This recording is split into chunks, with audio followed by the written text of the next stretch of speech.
Hi friends, स्वागत है आपका अपने चैनल नवीन शर्मा क्लासरूम में। आज हम बात करेंगे सी लैंग्वेज के एक और ऑपरेटर जिसका नाम है कंडीशनल ऑपरेटर के बारे में।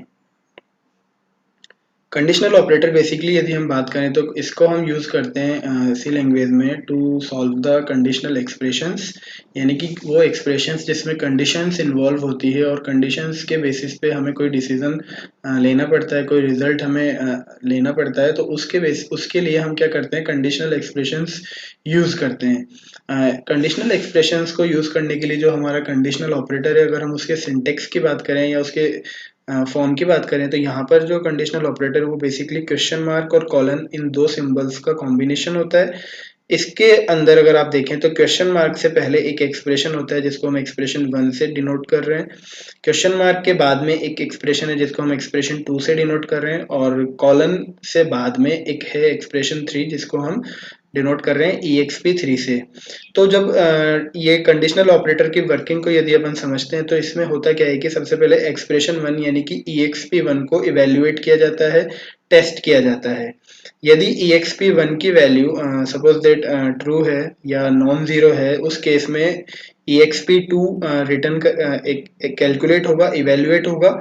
अगर EXP1 की जो वैल्यू है वो फॉल्स हो जाती है यानी कि जीरो हो जाती है, इन दैट केस जो एक्सप्रेशन 3 है वो हमारा इवेल्युएट होगा।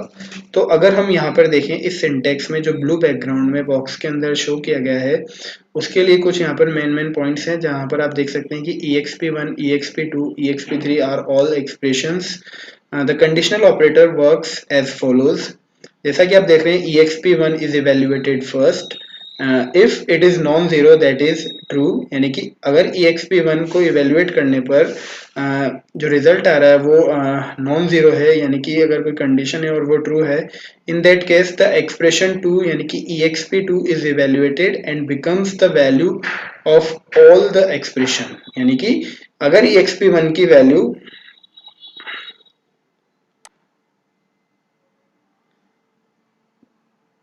ये हमारा EXP1 है, यदि इसकी वैल्यू ट्रू है तो उस केस में EXP2 जो है एक्सप्रेशन 2 वो इवेल्युएट होगा।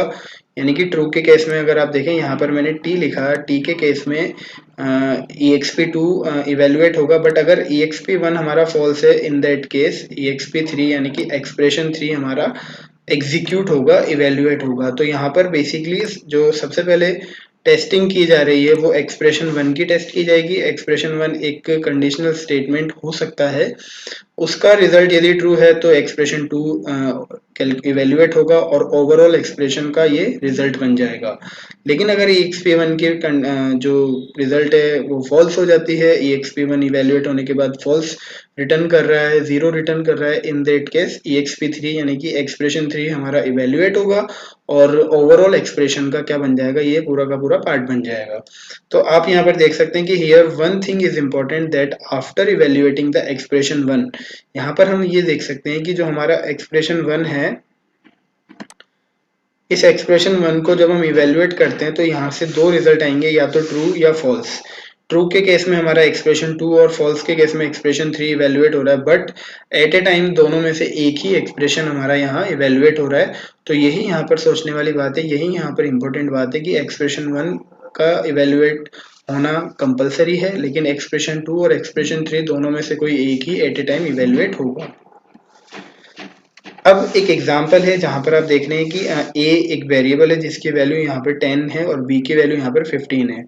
अब हमने एक एक्सप्रेशन लिखा जहां पर है x is equal to a greater than b, और ये एक्सप्रेशन 1 का पार्ट हो गया अकॉर्डिंग टू द सिंटेक्स जो हमने अभी डिस्कस किया था। फिर क्वेश्चन मार्क और कॉलन सिंबल के बीच में a लिखा गया है जो एक्सप्रेशन 2 की तरह काम करेगा, और जो लास्ट वाला है वो एक्सप्रेशन 3 की तरह काम करेगा। अब अगर हम a की वैल्यू को देखें तो वो 10 है और b की वैल्यू अगर हम देखें तो 15 है। तो यहाँ पर जो a greater than b expression 1 में लिखा गया है, अगर हम उसको इवेल्युएट करते हैं तो आप देखेंगे कि a ग्रेटर देन b यानी कि 10 इज ग्रेटर देन 15 जो है कंडीशन फॉल्स हो गई। फॉल्स होने के केस में ये जो है रिटर्न करेगा हमें सॉरी जी, ये जो कंट्रोल है हमारा बी एक्सप्रेशन पर जाएगा जहां पर वो इवेल्युएट हो जाएगा। अब बी यहाँ पर एक वेरिएबल है, तो उसकी वैल्यू जो है वो 15 है, और इस तरीके से आप देखेंगे कि जो 15 है वो x को असाइन हो जाएगी। तो अल्टीमेटली अगर अपन बात करें तो इस एग्जांपल में हमें ये दिया गया है कि जो a greater than b condition का जो रिजल्ट है वो फॉल्स है। फॉल्स होने के केस में जो कॉलन के बाद वाला एक्सप्रेशन है जहां पर हमने b वेरिएबल लिखा हुआ है उसकी वैल्यू x को असाइन हो जाएगी। बट अगर जस्ट इसका अपोजिट होता तो उस केस में a जो हमारा वेरिएबल है वो एज अ रिजल्ट यहाँ पर एक्सप्रेशन में x को असाइन कर दिया जाता है, यानी कि x की वैल्यू उस वक्त 10 हो जाती है। अब जो कंडीशनल हमारा ऑपरेटर है उसको अगर हम चाहें तो इफ एल्स के अकॉर्डिंग भी हम उसको परफॉर्म कर सकते हैं। जैसा कि आप देख रहे हैं कि सबसे पहले आप देख रहे हैं कि a ग्रेटर देन b को लिया गया था एक्सप्रेशन 1 में, तो हमने वहां पर इफ कंडीशन में इस स्टेटमेंट को दिया कि if a is greater than b in that case x is equal to a, यानी कि एक्सप्रेशन 2। एल्स पार्ट में हमने दे दिया x is equal to b यानी कि एक्सप्रेशन 3। तो ओवरऑल यदि अपन देखें तो कंडीशनल ऑपरेटर जो है बेसिकली इफ एल्स का ही एक रिप्लेसमेंट की तरह हम कह सकते हैं, या तो हम इफ एल्स से जो टास्क सॉल्व करना चाहते हैं उसको हम कंडीशनल ऑपरेटर की मदद से भी कर सकते हैं। तो ओवरऑल अगर अपन देखें तो कंडीशनल ऑपरेटर बेसिकली 3 एक्सप्रेशंस से मिलकर बना हुआ है, और इसके अंदर 2 सिंबल्स यूज होते हैं, क्वेश्चन मार्क और कॉलन, और एक्सप्रेशन 1, एक्सप्रेशन 2 और एक्सप्रेशन 3 यहाँ पर होते हैं। एक्सप्रेशन 1 कोई भी कंडीशनल स्टेटमेंट हो सकता है जिसके 2 पॉसिबिलिटीज होंगी, या तो वो ट्रू होगा या वो फॉल्स होगा। यदि वो ट्रू है तो एक्सप्रेशन 2 इवेल्युएट होगा और ओवरऑल एक्सप्रेशन का रिजल्ट बन जाएगा, और यदि एक्सप्रेशन 1 हमारा फॉल्स है इन दैट केस एक्सप्रेशन 3 इवेल्युएट होगा और वो ओवरऑल पूरे एक्सप्रेशन का रिजल्ट बन जाएगा। तो इस तरीके से ये कंडीशनल जो ऑपरेटर है उसको हमने थ्योरेटिकली समझने की कोशिश की। अब एक बार हम इसको प्रैक्टिकली डेमोन्स्ट्रेट करके देखते हैं हमारे सॉफ्टवेयर टर्बो C++ पर।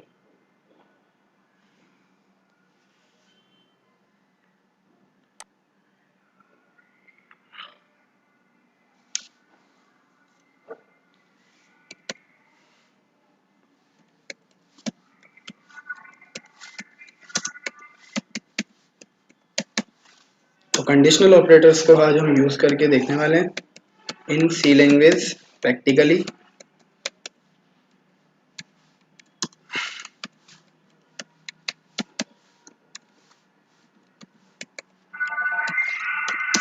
ये हमारी 2 हेडर फाइल्स हो गई हैं। इसके बाद हमने void main को लिया। void main को लेने के बाद अब यहाँ पर मैं 2 वेरिएबल्स लेने जा रहा हूँ। एक तो है हमारा a जिसकी वैल्यू मैंने रखी है 10,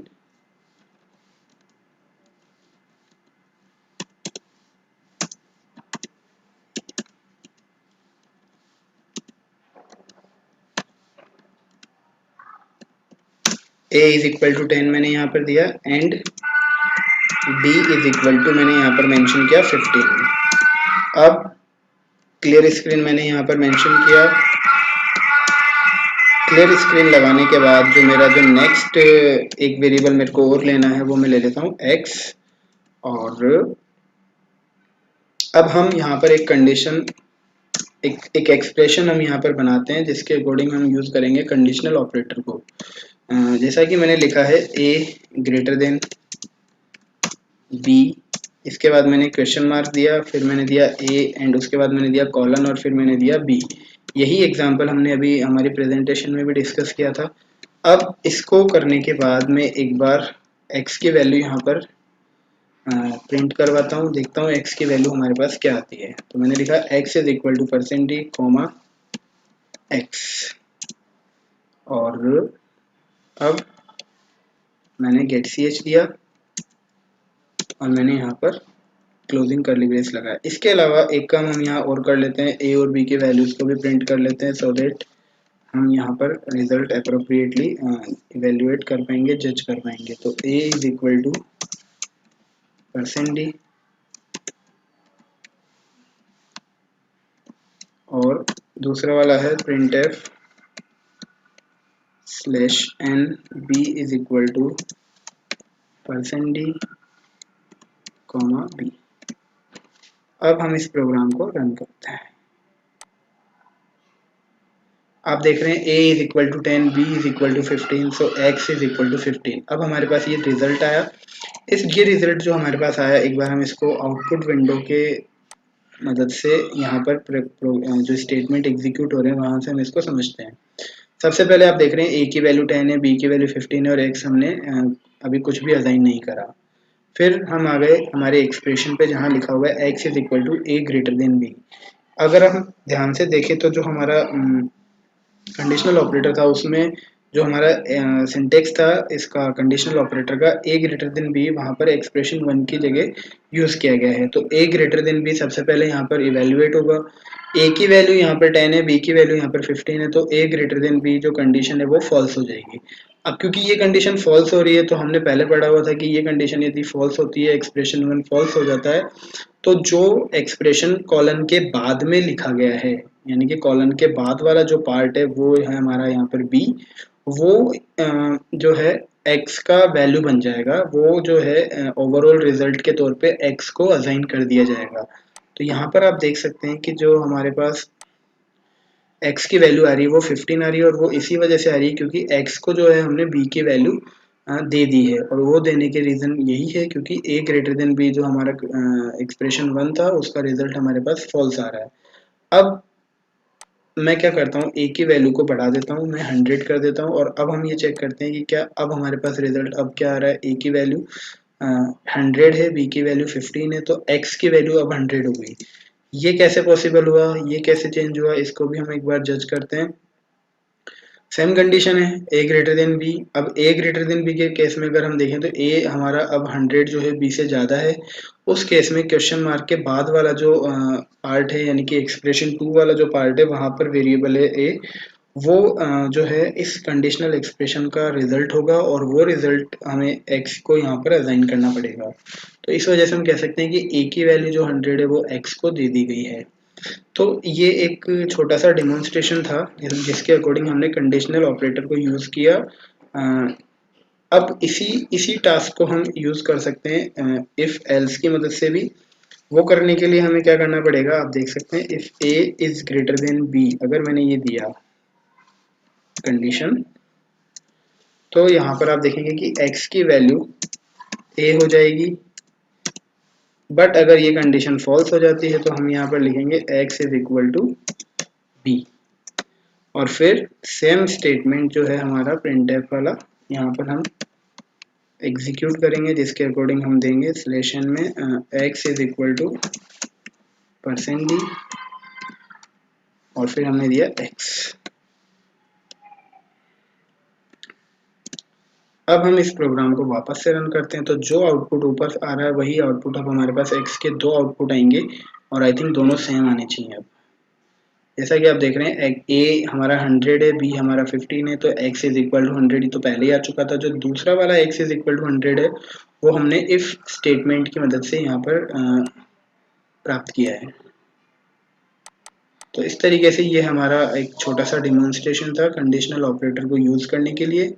और कंडीशनल ऑपरेटर को यूज़ करने के लिए हम जो एक्सप्रेशन यूज़ में ले रहे हैं वो हमारा आप देख सकते हैं x is equal to a greater than b और ए कॉलन बी, ये हमारा एक कंडीशनल ऑपरेटर को यूज़ किया गया हुआ एक्सप्रेशन है और इस सेम एक्सप्रेशन को हम परफॉर्म कर सकते हैं यूजिंग इफ एल्स ऑल्सो। सो ये हमारा आज का डेमोन्स्ट्रेशन था। सो thank you so much guys.